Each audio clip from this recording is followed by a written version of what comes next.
Hi there, I'm Bonnie McCaffery, and thank you so much for coming back for another vidcast this month. I'm in Houston, and I have found this wonderful exhibit called Rituals, and Jamie and Leslie are going to tell us, first of all, Jamie, tell us about the group. What is the name of the group? The group is called Dinner at 8 Artists, which was formed, I would say, about 4 years ago. And we came up with a name because when we come to Houston, we dinner at 8 o'clock. So I thought, you know, we could have our group name could be Dinner at 8 Artists. And how many of the artists are there? In the exhibit, there's 42, but for Dinner at 8, it's really just Leslie and I, and then we have it's a juried invitational. Okay, great. And so, Leslie, you're going to tell us about the exhibit, what the format and how come what the idea was behind the exhibit. Well, each year we come up with a theme. This year's theme is called Rituals, and the idea is to challenge the artists to submit a piece that is made specifically for this exhibition, and we have every artist make a piece that is exactly the same size. This year the format is 24 by 60. To interpret a ritual that they personally have in their lives. So we feel like the uniform size and the theme unite the exhibition.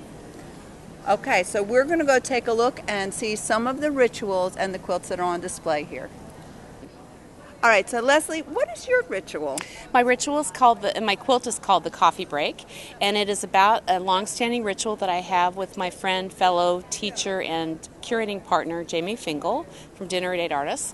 We have email exchanges called the coffee break. And when I see that subject in my inbox, I know that I need to get a cup of coffee and sit down because it's going to be a long exchange. I love that. What Thank a good you. ritual. Thank you. So, Jamie, tell me what your ritual is. My ritual is about my daughter and I driving to school. When she was like in first grade.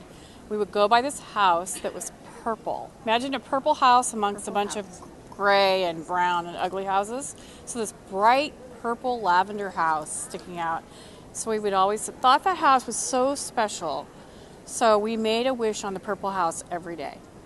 Oh, wishing on the purple house. What a good ritual. And now that house is brown. Oh, so sad. It's still purple in your mind. It is. It is. Good. It's a wonderful ritual. Okay, Lyric, what is your ritual? I am fascinated by the rituals that connect people together. So if you think about greetings and farewells and all the things that we do as people that connect and bind us together, most of them involve touching hands. Yeah. So my rituals are the links of touch and hands that bind people together. Love it. This is my quilt that was one of a series that I made in memory of my dad's death, actually. And because I thought about grief as one of those rituals that we kind of have lost our external forms for. And so I included kind of cutting of the hair and the rending of the clothes, even if it's just in fabric. But it was part of a healing process for me to work through this in this series of work. And so your ritual is? My ritual is grief. Grief. Sure. When I was looking on the internet trying to figure out exactly what a ritual was, I ran across an article where a lady talked about rituals being cosmic gears that bind humanity together. And I remembered a photo I had of the gears that operate the elevator in the Eiffel Tower. So because I love photography, I put it into Photoshop, turned it sideways, pulled up the colors, and then had my own fabric printed. My ritual is the quilt toast that I offer at every gathering of my friends here in Houston. Aww. And it's here's to strong women. May we raise them, may we know them, may we be them. I tried to exemplify that and the sheer joy that I feel as being a part of this group. Wow. Great quilt. Thank you. Great philosophy. All right, Susan, beautiful quilt. Tell me about your ritual. This is a ritual that is passed from my parents to me and from me to my children. It's the song, I See the Moon. I see the moon sees me, which we always sang at bedtime. Aww. So it has special significance to me, especially as I lost my mother, and just the things that we pass down to our children. And they'll pass down to theirs. I hope so, yeah. All right, Sarah, I see a yoga pose here. What's your ritual? Well, after too many years of taking care of the family and not me, it was time to get back in shape. So I started a class at the Y that includes yoga and Pilates moves, and it has become essential to my weekly being. And so your ritual is going to the yoga class. Going to the yoga class, getting stronger, getting fit, and feeling like a sane person again. Perfect. My ritual stems from my trip to Israel. When I was there, I kept hearing this caw sound, and accompanied by a rooster, and I could not figure out what it was. And lo and behold, we went across the street, and it was a peacock. And these two guys just followed each other all the way through the whole entire park. All day long, I spent the time there, and I took photos of them, and I just had to come home and turn it into smart. Yeah. So they're buddies. They are buddies, the best of friends. Love it. Thank you. All right, Gayle, I'm seeing time. Is that your ritual? Actually, my ritual has to do with sundials. And we have a sundial outside our patio, and we look at it all the time, and it's interesting to try to angle it the right way so that it's aiming north, so that it's accurate. Perfect. And I started this one before my husband had heart surgery, and then I thought I wasn't going to finish it, but that was my therapy while he was recovering, and actually it came out 3 times better than I thought it would, and I love it. And your husband's well. And my husband's well. That's good. Because I have to be able to buy more fabric, so. Yes.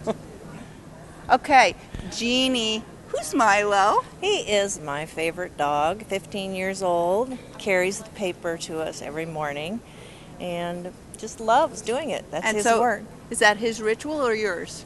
It's both of our rituals, and we enjoy it as much as he does. Milo gets the paper, that's the ritual. Yep. So Frances, I love your work, so tell me about what your ritual is. Thank you, Bonnie. My ritual is, I was a Peace Corps volunteer in South Korea in the late 70s, and Korea really took my heart. I've been back many times, and several years ago, one of my good friends' daughters got married, so I bought a hanbok, my size. What's a hanbok? This is the hanbok, the outfit, the clothing. Traditional dress. And I bought one to wear to the wedding, and they're used for all kinds of rituals and ceremonies and anything that's a special occasion. Yeah. And so I wanted to honor that time, so that's why I did this quilt. So that's your ritual, a piece of clothing. And all of the piece, everything that I used in that piece came from Korea. I went shopping while I was there. When you should. Yeah. Well, yeah. Okay, Judy, I see a lot of cups here. What is your ritual? My ritual when I go through difficult times is to read tarot cards. And so I will read them mostly for gaining perspective, seeing things from a different viewpoint than the one I'm presently feeling. Right. It helps me to understand things a little differently. And so I will kind of read them a lot. A lot. And my outcome that I got over and over again was the 8 of Cups, which is about transition, moving forward, and moving on. And so that's where I'm at. Yes, you are. A year ago, right before Houston, I was painting this quilt, and the day after I get back from festival, I am moving. And that is definitely a transition, isn't it? It is a huge transition. Wow. Okay, so Sue, what is your ritual? Well, I wanted to depict the ritual of how rituals connect us from the past to the present and lead us into the future. Mm-hmm. And so I wanted to do an abstract representation of that feeling with my piece. And so the rituals from the past? Right. Feed into the present and then guide us to the future. Oh. So, and that's where you see on the quilt I have 3 stitched lines, and each one of those represents the rituals of the past, the present, and the future. Love it. Well, what a fabulous exhibit here. The rituals, you know, they are so varied, and this is a great group that has shared their rituals with us. Thank you. And I just want to say thank you all for coming, and I hope you'll come back next month to see what I have for you then. Thanks for being with me.